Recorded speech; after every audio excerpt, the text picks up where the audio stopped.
estrategia, llamémosle estrategia radical, donde nos habla de una entrega radical, de una gracia radical, de un enfoque radical, y donde nos quedamos viendo acerca del yo incómodo.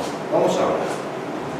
Señor y Padre eterno, damos gracias por la bendición que nos das en esta hora de reunirnos como hijos tuyos y poder continuar, Señor, en este desafío, en esta confrontación, Señor, con el Evangelio diluido que posiblemente vivamos como iglesias, y el ponernos en tus manos con el anhelo de ser y hacer la diferencia. Doy gracias por mis hermanos, gracias por los que ya están aquí, apresura los pasos de aquellos que han de venir, Señor, y aquellos que por diferentes circunstancias no podrán estar con nosotros. Ministrales, visítales, pero Señor, en este tiempo confirma el lugar en donde deben servir para tu gloria, para tu honra y para edificación de la iglesia. Tómanos, bendícenos, ministranos y sé tú en esta tarde en nuestras vidas, porque en Cristo Jesús lo pedimos y damos gracias. Amén. Ustedes recordarán que lo último de lo que hablábamos era acerca del yo incómodo, de cómo la palabra de Dios a veces nos confronta y nos genera salir de esa zona de confort. De hecho, yo creo que a veces la gente, los creyentes más bien, no leen la palabra como debieran, porque al leer la palabra de Dios nos confronta. Al ser confrontados y al leerla ya no tenemos excusa para hacernos de otra manera. Pero nos quedamos particularmente cuando Pablo habla acerca de la humanidad, acerca del ser humano, y se refiere de ella con un corazón endurecido. Incluso nosotros hablábamos de que cuando tomamos decisiones en base a la naturaleza que llevamos dentro, siempre son decisiones que se rebelan contra el proyecto de Dios para nuestra vida. Y hablábamos de que va a ganar en nuestra vida la naturaleza que más alimentemos. Incluso les puse aquí en el pizarrón cuál es el alimento espiritual, cuál es el ejercicio espiritual y todo eso. Pero déjenme decirles algo que es realmente de considerar, es que toda la creación responde en obediencia a Dios. Dios dice que las nubes se detengan, que llueva, que los ríos, y toda la creación obedece a Dios. Solamente nosotros tenemos el descaro de ver a Dios a la cara y de decirle, no voy a hacer lo que me estás diciendo, y de evadir aquello que debemos hacer con mil justificaciones o excusas. Pero realmente cuando nosotros reflexionamos no solo en el poder de Dios, sino también en la plenitud de su perfección, nos damos cuenta de cuán atroz, de cuán destructiva y cuán arrogante es la realidad de nuestra relación con Dios. De hecho, déjenme decirles que un no a Dios trae grandes consecuencias a nuestra vida, porque la palabra de Dios dice, separado de mí, nada puedes hacer. Y realmente ni tú ni yo podemos apreciar la profundidad de nuestra naturaleza humana o la profundidad de nuestro pecado hasta que no meditemos en la bondad de Dios y en la gracia de Dios. Yo quisiera en esta tarde iniciar con dos versículos que me gustaría que fuéramos juntos a la palabra. Y el primero se encuentra en la segunda carta de Pablo a los Corintios, capítulo 4, versículo 4, y el segundo es Efesios 4, 18. Lo repito, segunda a los Corintios 4, 4 y Efesios 4, 18. Segunda Corintios 4, 4. En los cuales el Dios de este siglo cegó el entendimiento de los incrédulos, para que no les resplandezca la luz del Evangelio de la gloria de Cristo, el cual es la imagen de Dios. Gracias, Dani. ¿Y Efesios? Teniendo el entendimiento entenebrecido, ajenos de la vida de Dios, por la ignorancia que en ellos hay, por la dureza de su corazón. ¿De qué nos habla estos versículos?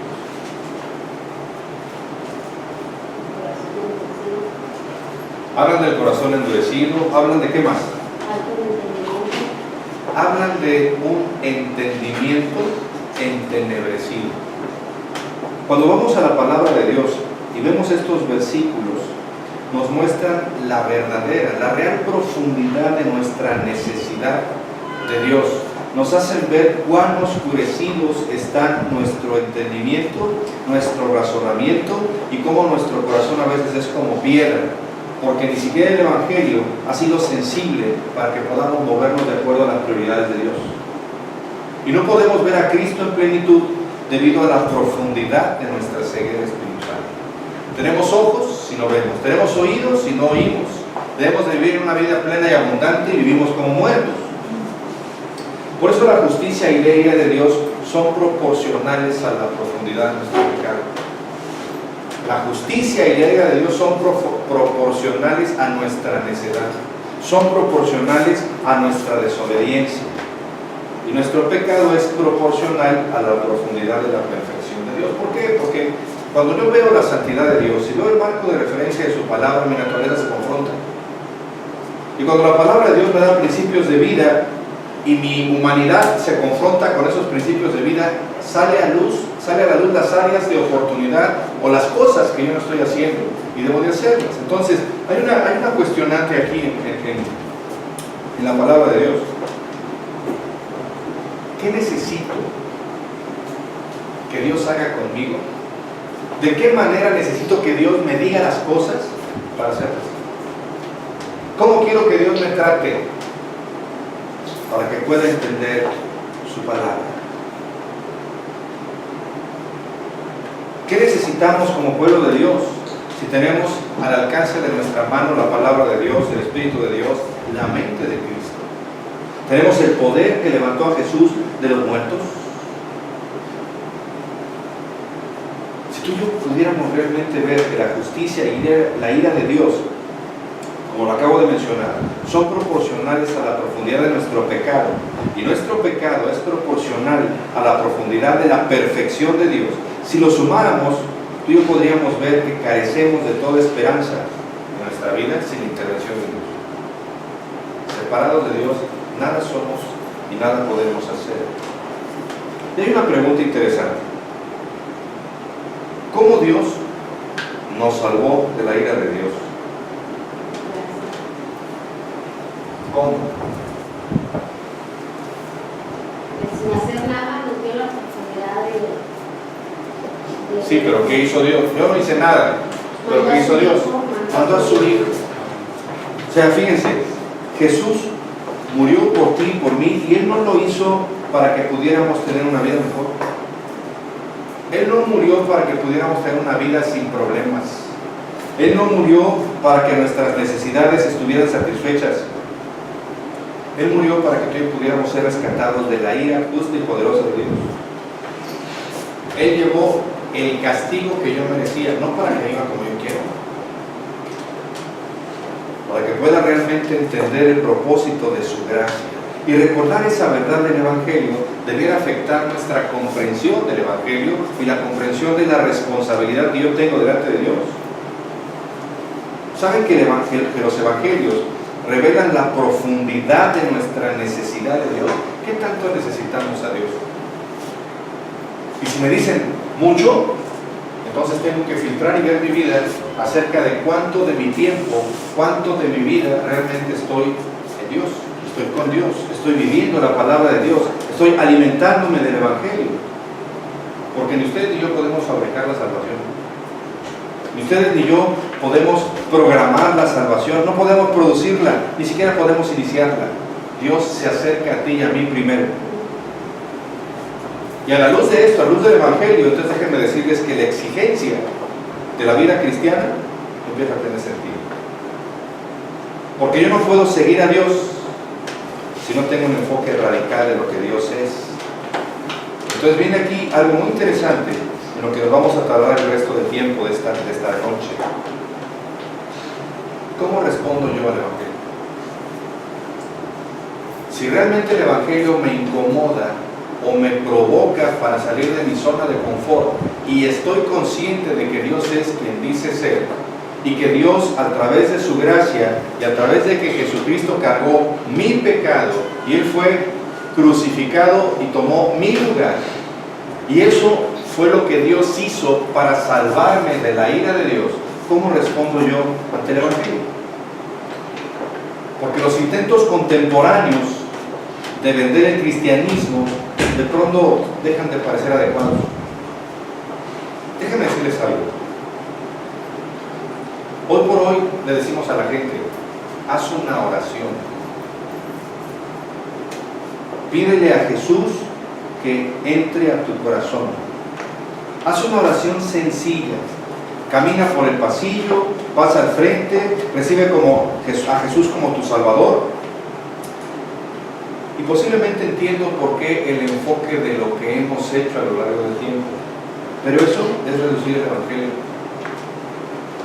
Eso es minimizar el Evangelio a una presentación compacta que persuada a alguien a decir o a orar ciertas palabras, una oración adecuada, repitiendo una oración que posiblemente yo pueda decir, pero eso no es el Evangelio. Eso no es aceptar a Cristo como Señor y Salvador. Vamos a la palabra, al Evangelio de Mateo, en el capítulo 4, versículo 20.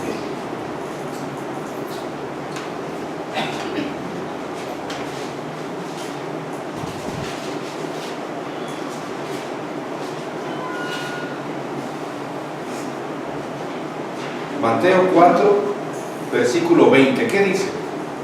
Ellos entonces, dejando al instante las redes, le siguieron. Entonces fíjense, no es una oración, no es ven por el pasillo y repite esto conmigo. El seguir a Cristo y el aceptar a Cristo como Señor y Salvador implica dejar para poder ir en pos de Él. Dejar de ser yo para que pueda seguirle. Tiene un costo. No es una oración con palabras que a veces son repetitivas.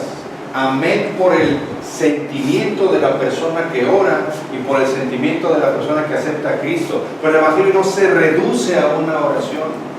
Eso no es la salvación. No podemos compactar el sacrificio de Jesús, no podemos compactar la sangre derramada a una oración. No podemos hacerlo, porque es un estilo de vida. Vamos a otra cita en Hechos 2, del 37 al 40. Fíjense lo que Pedro le dijo a la gente en su primer sermón. ¿Cómo instó Pedro a la multitud para que respondiera al llamado de Jesús? Hechos 2, del 37 al 40.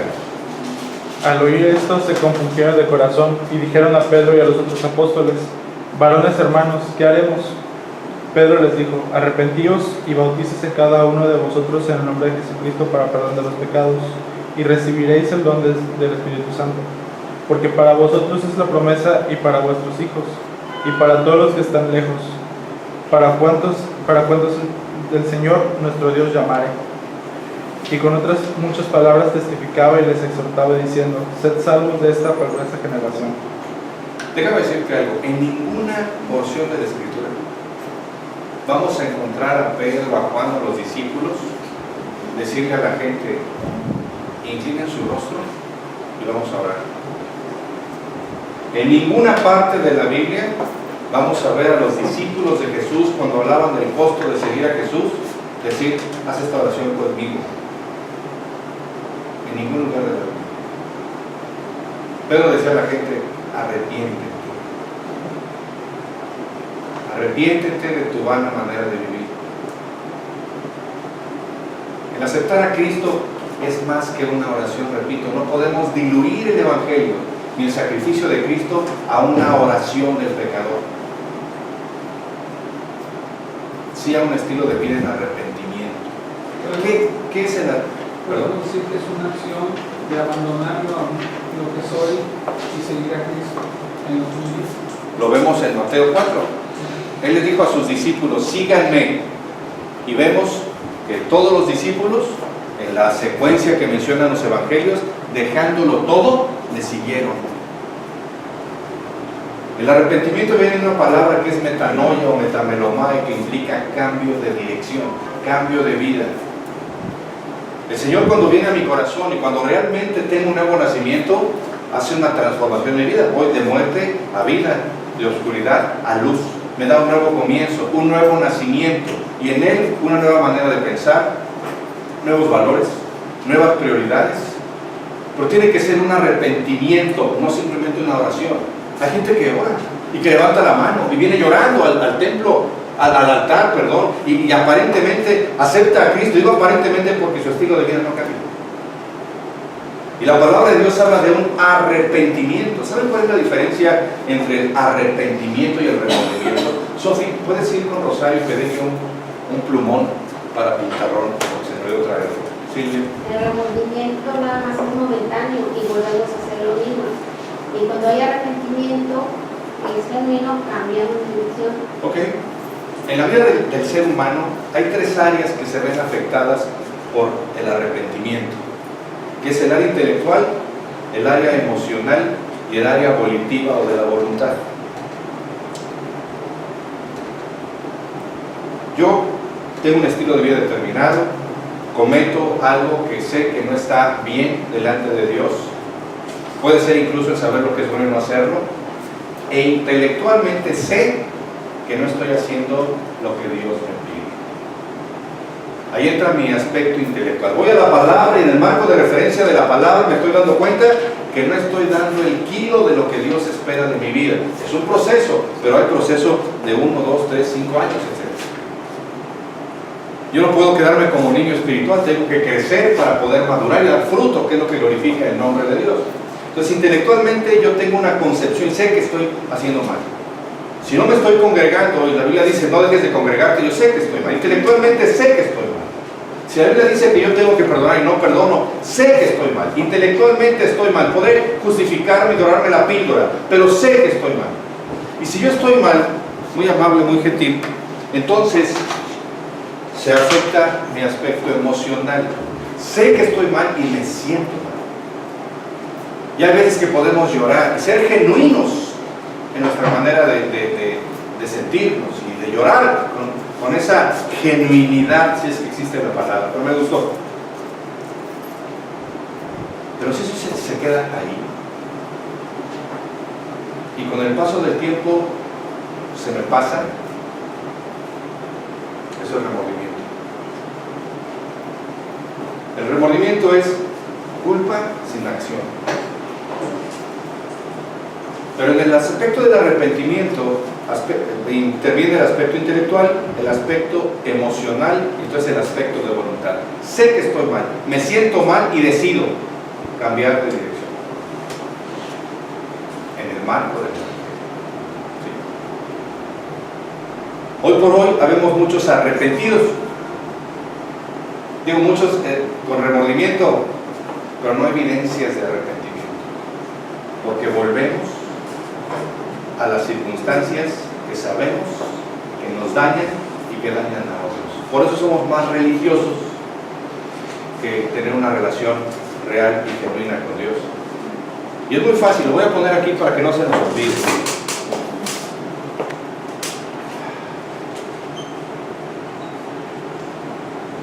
El arrepentimiento, dijimos que afecta ¿qué cosa? Nuestra parte intelectual, nuestra parte emocional y nuestra parte de la voluntad.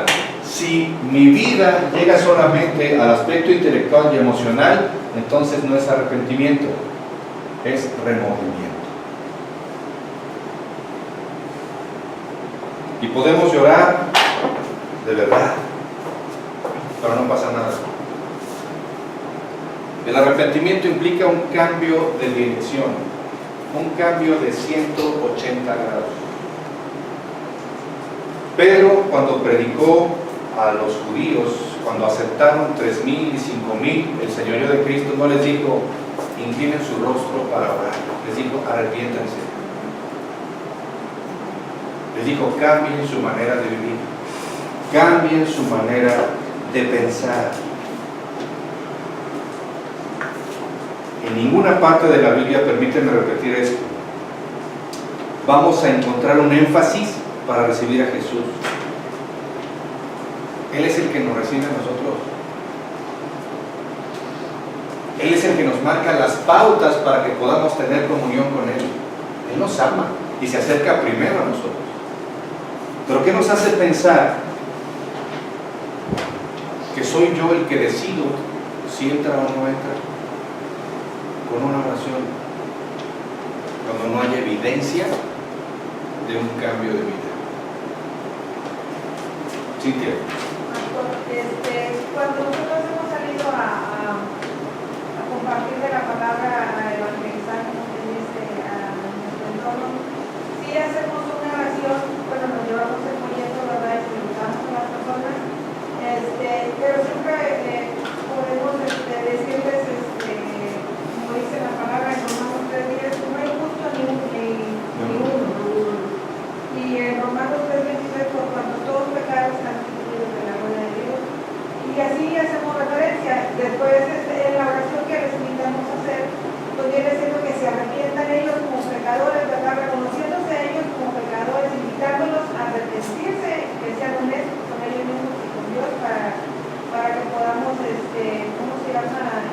Pero para que Dios los vea, para que Dios incline su vista a ellos, no sé, ¿verdad? Eso es lo que nosotros hacemos, no así está una oración, no somos salvos, entonces, pero de esa manera, entonces, podemos sembrar la semilla en ellos, Claro. ¿se puede decir? Claro. ¿Es así? Es decir, o sea, yo no estoy en contra de que se haga la oración, estoy diciendo que no es suficiente. O sea, que no pensemos que solamente con orar y decir, Señor, te acepto como Señor y Salvador, ya soy salvo.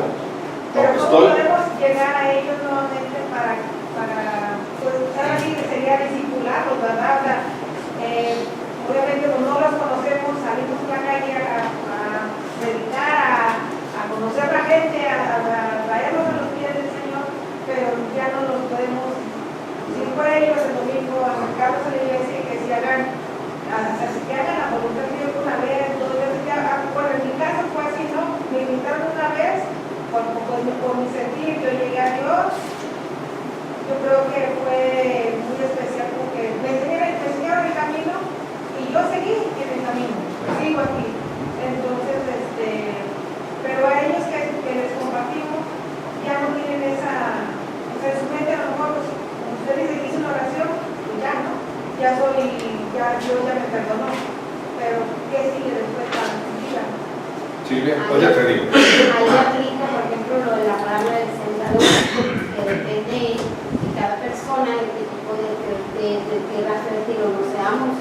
De ahí es donde, como dice la parábola, si no hacemos caso, pues es como si cayeran piedras, y si en espinos, pues se ahoga, y si va a dar fruto, lo va a dar, porque el Espíritu Santo toca a esa persona, o a veces llega otra persona y les vuelve a tocar, y a decir, y entonces la gente empieza a pensar y son tocados, pero a veces con la primera, pues no. Yo recuerdo mucho que siempre como pueblo bautista manejamos mucho y debiéramos manejarlo y tenerlo muy fresco lo que son las 4 leyes espirituales. ¿Se acuerdan cuál fue la primera? ¿Cuál es la primera? ¿No? El pecado te separa de Dios. Cuando yo le digo a la gente que acepte a Cristo, porque en Cristo puede encontrar salvación, porque Cristo puede limpiar sus pecados, porque Cristo le puede dar un nuevo comienzo, yo tengo que explicarle que es si se arrepiente. Por lo general nosotros queremos que la gente diga, sí acepto a Cristo y con eso estamos satisfechos, y es correcto. Pero no le decimos a la gente lo que Dios demanda para darle una transformación de vida. Siento que hemos cometido otro error porque nos ha faltado darle seguimiento a la gente. Porque yo sé que yo no puedo obligar a la gente a que vaya a las iglesias. Pero por lo general, cuando tomo los datos de la gente, siempre me da una dirección a un teléfono. Y por lo menos tengo que hacer otro contacto para que esa persona, no es que venga y así, vaya a cualquier lugar, o acercarme yo a alguna iglesia cercana y decirle al pastor, oye, esta es la gente que aceptó a Cristo.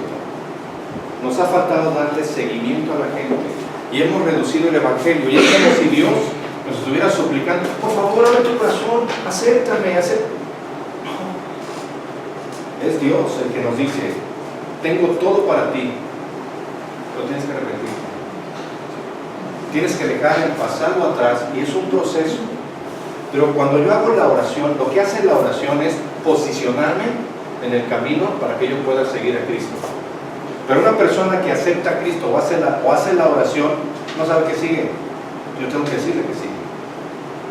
Yo recuerdo allá en Progreso que había iglesias de diferentes denominaciones que hacían campañas evangelísticas y aceptaban aparentemente 400 personas a Cristo en la campaña. Solamente se congregaban 2. Y al paso del tiempo, ni ellos. Porque siempre damos un mensaje de oferta. Entonces buscamos a Dios por lo que Él nos ofrece. Y la verdad es que el mensaje del Evangelio, oye, si no aceptas a Cristo te vas a ir al infierno. Cristo tiene la gracia para salvarte de su ira, acéptala y vive conforme a esa gracia. Pero no diluyamos esa gracia. Por eso siento que a veces la iglesia, y déjame decirte algo, nosotros como iglesias hemos deformado el evangelismo. Porque a mí me queda claro que tú, cuando te acercas a una persona y le compartes el evangelio, es porque así te enseñaron que debes hacer. ¿No? Y no digo que esté mal. Digo que falta enfatizar a la gente, porque hay gente que dice hoy, y pastores que dicen hoy, si aceptaste a Cristo, ya eres salvo, y ya Dios te perdona sin importar lo que hagas. ¿En dónde? Total, ya murió por tus pecados, estás bajo la gracia, entonces puedes hacer lo que te dé la gana. No puedes hacer lo que te dé la gana, porque Dios es un Dios celoso. Y podemos tener 20,000 excusas, y hay gente que va de su responsabilidad por su familia, por actividades, por lo que sea. Déjame decirte algo, la Biblia dice, primero es Dios, y el que no aborrece a su padre y a su madre, a sus hijos y a sus hijas, a sus hermanos, no es digno de ser discípulo, porque es un evangelio radical. Y entiendo que hemos explicado ya que no es odiar, es amar menos. Pero decimos, no, es que fíjate que yo no pude ir porque no quisiste, porque hubo algo más importante que hacer lo que Dios te pide que hagas. Por eso pide un arrepentimiento, no un remordimiento. El infierno está lleno de remordimientos. ¿Sí quedó claro, Cintia? Hemos reducido el evangelio a un pobre, insignificante acto de un pobre e insignificante Salvador que nos suplica que lo pelemos, ¿no? A mí puedo estamos como cuates, ¿no? A veces me siento muy mal y me cae gordo santamente, porque tenemos que casi suplicarle a la gente para que venga a crecer, para que venga a servir, para que esté, para que disfrute del privilegio de alabar a Dios y de honrar a Dios.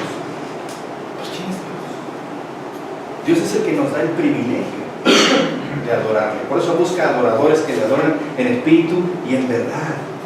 Pedro muy claramente dijo, arrepiéntanse, reconozcan que Jesús ha sufrido por ustedes, que Jesús murió por ti y por mí y resucitó para que tuviéramos una nueva oportunidad. Y todavía les decía a Pedro, huyan del mundo, corran a Él, no sean amigos del mundo, porque el que es amigo del mundo, dice Juan, es enemigo de Dios.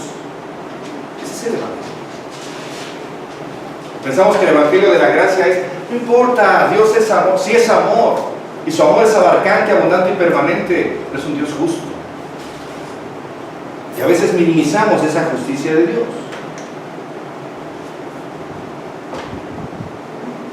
No es tanto una oferta de lo que Dios da, sino bien es una demanda de lo que Dios pide para que tengas aquello que Dios da. ¿Qué significa arrepentirse? Ok, pero ¿qué tengo que hacer antes de arrepentirme?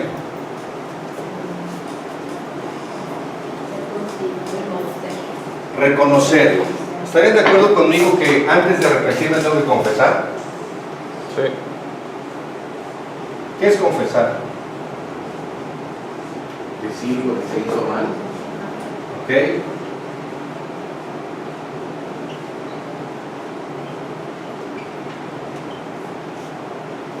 Confesar es coincidir con la idea que Dios tiene acerca de las cosas. Cuando yo coincido con la idea que Dios tiene acerca de las cosas, no busco excusas, yo busco justificar lo que sé que estoy haciendo mal. O cuando sé que no estoy haciendo lo lo que debo hacer. Entonces, primero coincido y luego me decido a cambiar de dirección. ¿Por qué creemos que Pedro hizo énfasis en el bautismo como la respuesta adecuada al Evangelio? Porque sí, lo acabamos de leer en Hechos, ¿no? El Espíritu Santo iba a venir sobre nosotros. ¿Por qué? ¿Por qué hizo énfasis en el bautismo?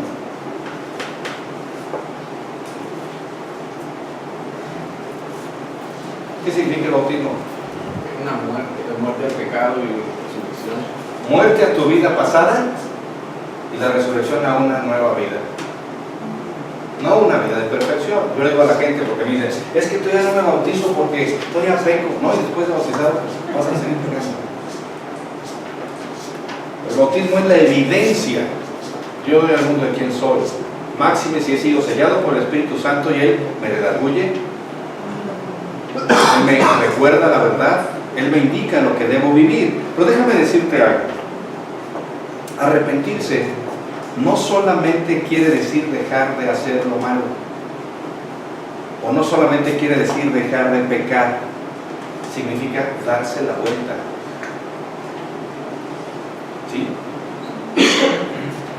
Dar la espalda, pero también volverse hacia adelante, volverse a Jesús. Es decir, yo puedo, si ahí tengo, ¿qué les gusta? ¿Qué pecado está ahí? Pereza. ¿La pornografía les gusta? Digo, no es que les guste, pero vamos a hablar de la pornografía. Ahí está la pornografía. El arrepentirme no es simplemente no lo voy a ver. Arrepentirse es no lo voy a ver, pero voy a Jesús. Arrepentirse no es solo dejar de hacer las cosas, es caminar hacia Jesús y que Jesús tome el control de nuestra vida. Es regresar a la fuente de agua viva. Es volverse al tipo de obediencia que produce una verdadera libertad. Juan 8:32 dice, y vas a conocer la verdad, y la verdad te va a hacer libre. ¿Pero qué dice el 31? Juan 8:31. Vamos a buscarlo. Te voy a ayudar.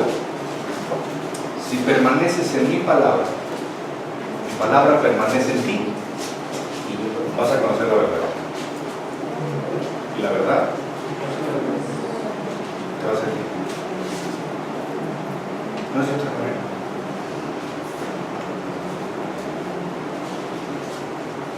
Y déjame decirte que ese llamado es el llamado que el propio Jesús hizo una y otra vez a sus discípulos y a lo largo de los siglos, y es el mismo llamado que sigue haciendo a su iglesia.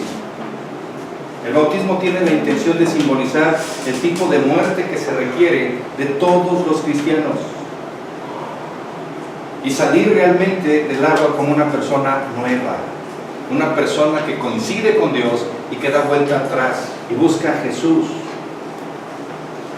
a una vida que busca realmente significado en Jesús, en lugar de frivolidad, orgullo, egoísmo, vanidad, etcétera, etcétera. Es el mismo llamado que Jesús hace a lo largo de los siglos. Salimos del bautismo como personas que hemos pasado de muerte a vida, porque el Señor ha tomado nuestra vida. Pero entonces, si el Señor toma nuestra vida, la idea es que yo viva completamente para Él. ¿Qué es vivir completamente para Dios? La Trinidad sea Él. ¿Cómo? Que la Trinidad, el número uno sea Él. Ok, ¿y eso cómo afecta a nuestra vida, Señor? ¿Cómo afecta realmente que Dios sea el número uno en mi vida?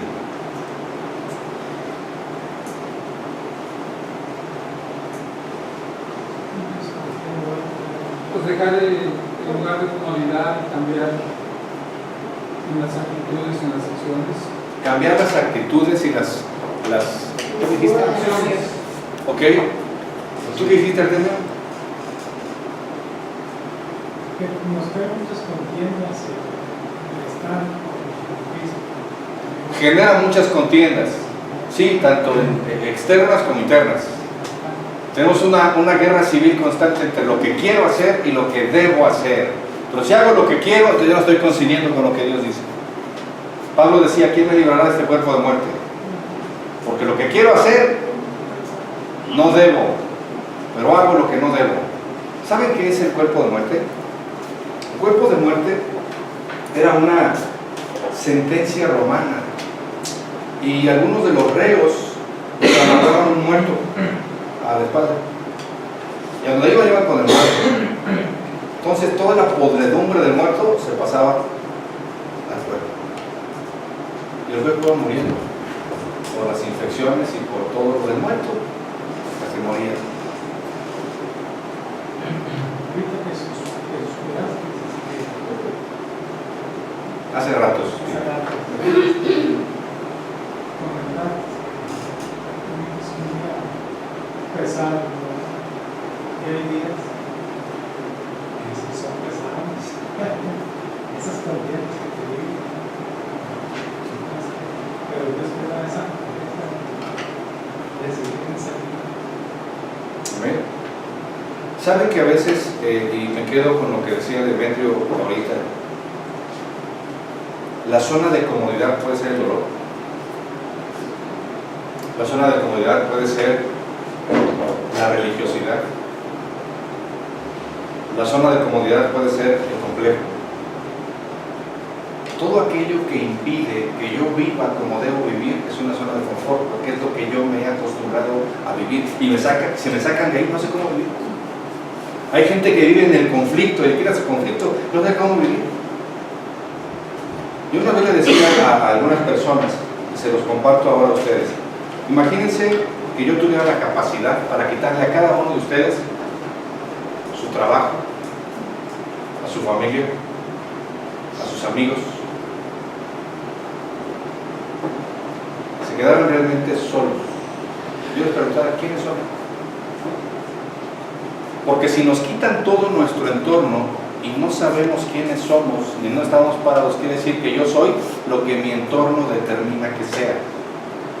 Que mi identidad o mi estabilidad la da el trabajo, las relaciones, mis familiares, pero yo no tengo identidad. Y Cristo me da una identidad. Yo no soy las cosas que hago, yo no soy las relaciones que tengo. Yo tengo que ser un reflejo de Cristo. Por eso el bautismo tampoco es algo sencillo y un rito como parte del culto. Es evidencia de quiénes somos. Evidencia de la decisión que hemos tomado. Déjame decirte que el símbolo del bautismo evidencia el que he aceptado el verdadero costo de la fe. Y a veces siento que hemos minimizado el verdadero costo de la fe. ¿Saben cuál es el verdadero costo de la fe? Morir. A un mismo. Yo decía en alguna ocasión que, y eso pasa hasta en las mejores iglesias, nosotros tenemos un problema como creyentes. Para servir, Dios quiere que estemos dispuestos. Así es. Y hay mucha gente que está dispuesta. El problema es que no todos estamos disponibles. Dios quiere que estemos dispuestos y disponibles. ¿Cuál es la diferencia? Dispuesto a tener la voluntad de hacerlo. ¿Cómo? Que sí queremos, pero cuando se nos llama no vamos. Entonces, ¿queremos o no queremos?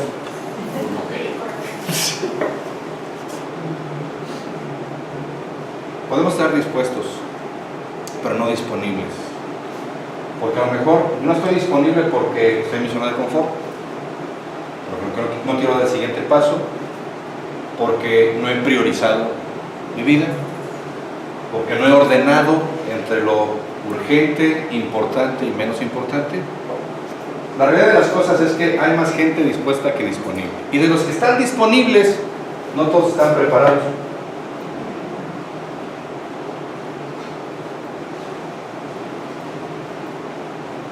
¿Para qué? Para servir. ¿Cómo? Dios siempre me va a pedir que esté preparado para presentar defensa de mi fe. Ese es mi testimonio. No se trata solo de hacer cosas dentro del templo. Se trata de que si voy a hacer cosas dentro del santuario o fuera del santuario, yo sea congruente con quien digo ser. yo esté preparado para presentar defensa en mansedumbre, con la verdad en la mano. Dios necesita que esté expectante. Expectante al mover de Dios, a su hacer, a su poder sobrenatural. ¿Saben que hoy por hoy el pueblo de Dios ha perdido la capacidad de asombrarse con la palabra de Dios? Hoy compartía con Árbol de Vida en la mañana, bueno, compartí algunas cosas, pero me refería básicamente en un momento a la pesca milagrosa, el Evangelio de Lucas. ¿Sí se acuerdan qué pasó ahí? Eran las mismas personas, las mismas barcas, las mismas redes, el mismo mar. ¿Cuál fue la diferencia? Es más, ya saben, una hora inadecuada para pescar. Dice la palabra que habían pescado toda la noche, no habían pescado nada. ¿Cuál fue la diferencia? En tu palabra echaré las redes. ¿Cómo? En tu palabra echaré las redes. Pedro dijo, Señor, hemos pescado toda la noche y ni un arenquito hemos pescado. Pero en tu palabra vamos a echarlo. Dice la escritura que tuvieron que llamar a las barcas que estaban alrededor porque se hundían de la gran cantidad de peces que pescaron. Porque no es en nuestras fuerzas. Hemos perdido la capacidad de asombrarnos con la palabra. Por eso no podemos, Sol, detente, porque hemos perdido la capacidad de asombrarse.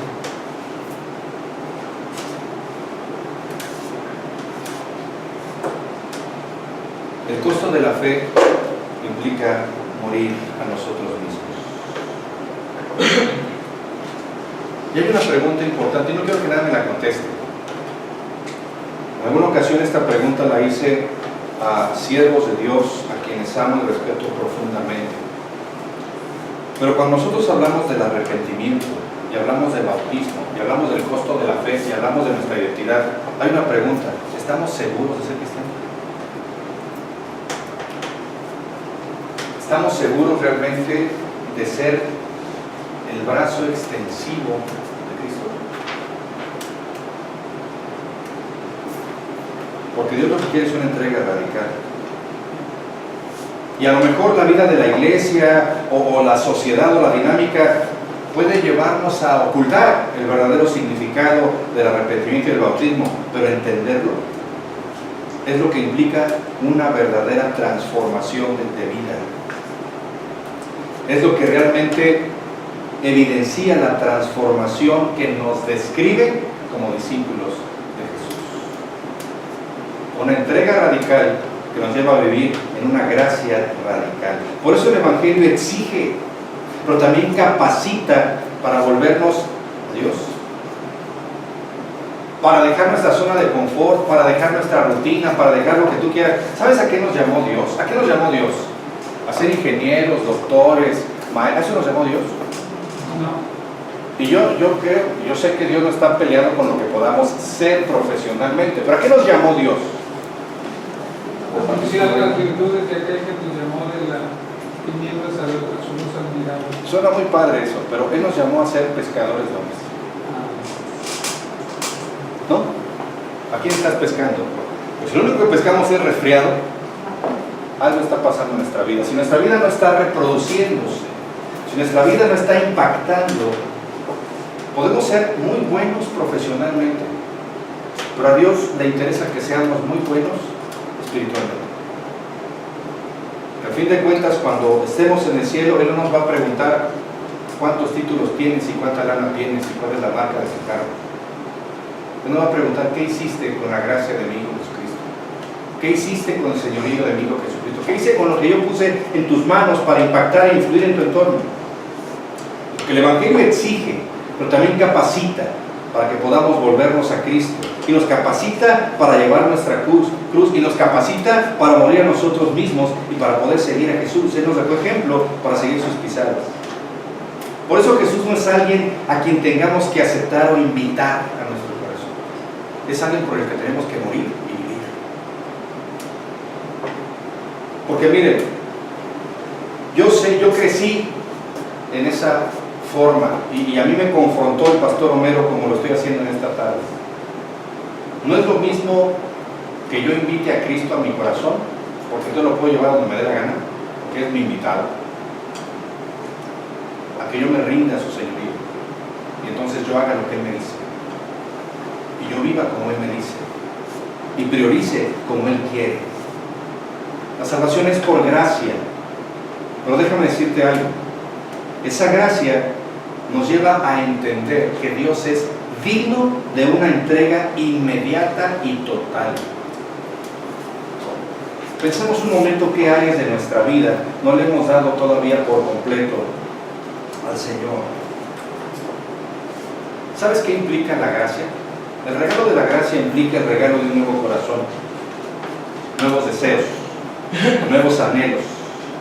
Por primera vez, al recibir la gracia, al confesar, coincidir y arrepentirnos, por primera vez queremos a Dios. Por primera vez vemos a Dios tal cual es y queremos rendirnos a Él. Por primera vez vemos nuestra necesidad de Dios y le amamos. Por eso nos entregamos. Y reconocemos que somos salvos no solo porque Él ha perdonado nuestros pecados, o no solo porque podemos tener la seguridad de nuestra eternidad en el cielo, sino que somos salvos para conocer a Cristo y vivir para Cristo. Por eso somos salvos. No solamente quitarnos nuestra culpa, sino pasar el resto de nuestra vida con Él, buscándole, intimando con Él.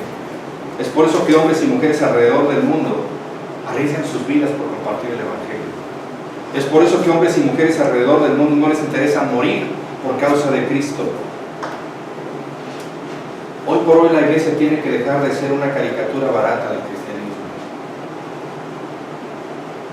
Hoy tenemos que dejar de ser monigotes del mundo con el título de cristiano. Tenemos que vivir en la revelación de su palabra. Es por eso que tú y yo no podemos conformarnos con nada menos que un evangelio que nos lleve a negarnos a nosotros mismos, que nos lleve realmente a ocupar el lugar que nos corresponde y vivir una vida centrada en Dios. ¿Comentarios? ¿Preguntas hasta aquí? Los veo metidos en quién sabe qué cosas. Preparados.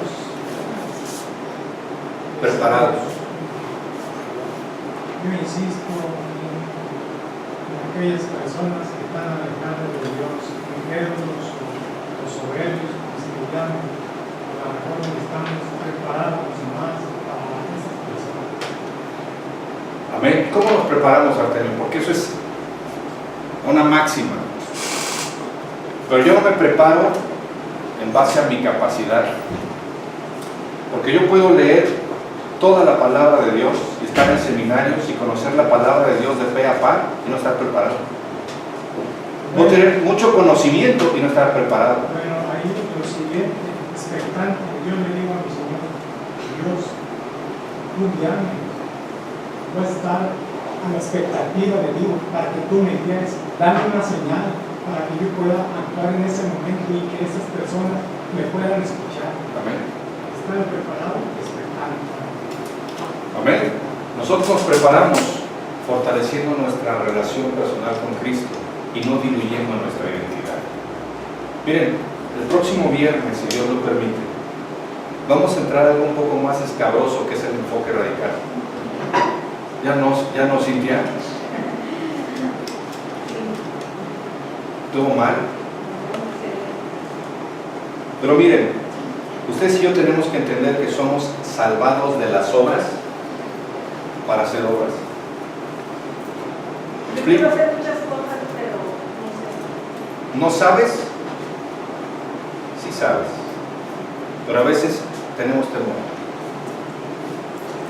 El temor nos paraliza. Y miren, yo creo que es genuino tener temor del recurso económico, por ejemplo. Porque a veces podemos estar rodeados de mucha gente, pero estamos solos. Y hay gente que depende de nosotros, en algunos casos. Y yo creo que el temor a que las cosas no salgan como esperamos es genuino. El temor a la frustración es genuino, somos humanos. Pero ese temor se erradica cuando probamos a Dios, cuando probamos en fe y nos asombramos porque Dios no cambia, Dios no mengua, Dios es el mismo ayer, hoy y por los siglos. Y cuando Él dice, no temas, porque yo estoy contigo, Él está contigo. Y cuando Él dice, clama a mí, yo te responderé y te mostraré, es porque Dios lo va a hacer. Y porque cuando Él dice, echa sobre mí tu carga y yo te voy a dar descanso, es porque Él ya preparó todas las cosas para hacerlo. Aquí lo importante es que les doy una probadilla nada más. En Efesios 2, 8 y 9 dice que somos salvos por gracia, no por obras, ¿no? Pero la fe sin obras es una fe muerta. Pero aquí lo interesante es qué tipo de obras son las que yo debo de hacer cuando entiendo que soy salvo y que soy una extensión del brazo poderoso de Dios. La palabra de Dios dice que Él preparó buenas obras de antemano para que yo ande en ellas. ¿Cuáles son esas obras? Bueno, después el próximo viernes a las 8 por el mismo canal, si Dios lo permite, con el mismo locutor, y no se pierdan la bendición de estar aquí e interactuar. Amén por la bendición que tenemos de que Daniel pueda grabar y subir el video. Amén porque podamos compartir el video, pero no se compara con el hecho de estar aquí. Amén. Amén. Oramos. Oramos.